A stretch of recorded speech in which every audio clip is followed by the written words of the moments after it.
She just took a bath at home, but she accidentally traveled to a parallel world. Her loving husband and her children suddenly disappeared from her sight. Alright, what do you want for lunches today? Megan thought her family was playing hide-and-seek with her, so she happily searched the house. But she searched every corner of the house, but there was no sign of her husband and children. What made her feel even more strange was the alarm clock suddenly stopped at 7:05. Megan was puzzled by all this. At that moment, a few white lights appeared in front of her eyes. Furniture and appliances disappeared. Only the alarm clock was left floating in the air. Megan thought she was having a nightmare. The headache was so intense that she fainted. When she opened her eyes again, she found herself in a hospital bed. The nurse asked her how she was feeling. Megan was anxious to know what had happened. The nurse reported to the desk that the patient in room 610 had woken up. Soon a doctor arrived. He examined Megan with a torch. Do you know where you are?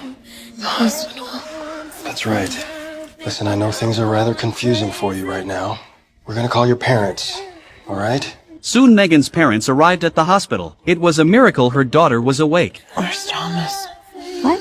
Where's Thomas? Who's Thomas? My husband. Her father said she wasn't married. And my kids, where are they? Kids? Yes. Isabel and Dylan. Where are they? Megan, listen to us.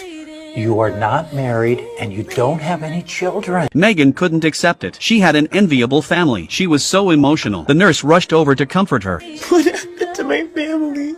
The doctor told the parents. Megan's condition was probably the aftermath of a coma. She thought her dreams were real. Megan learned from her mother. She was in a traffic accident 2 months ago. She was taken to the hospital and has been in a coma ever since. The doctors didn't even think she'd wake up. I know that you are confused. Just don't forget how much we love you. I know. The next day, her parents discharged Megan, because she had been in bed for so long. Megan's muscles were a little stiff. Doctors told her to exercise and she'd recover. On the way there, Megan realized that she was back 10 years ago. The layout of her home was the same as it was 10 years ago. She couldn't wait to turn on her computer. The password was the same as she remembered. Megan searched for information about Thomas, but she didn't get the results she was looking for. Her best friend heard she was out of the hospital. She came to see her. Megan told her about the trip. It was so real. She didn't think Megan was crazy. They chose to believe her. They went to Megan's home 10 years later based on her memories, but it's still under construction. Megan hadn't seen her husband or children. He's not here. His name is Thomas. He's 4 years to the day older than me.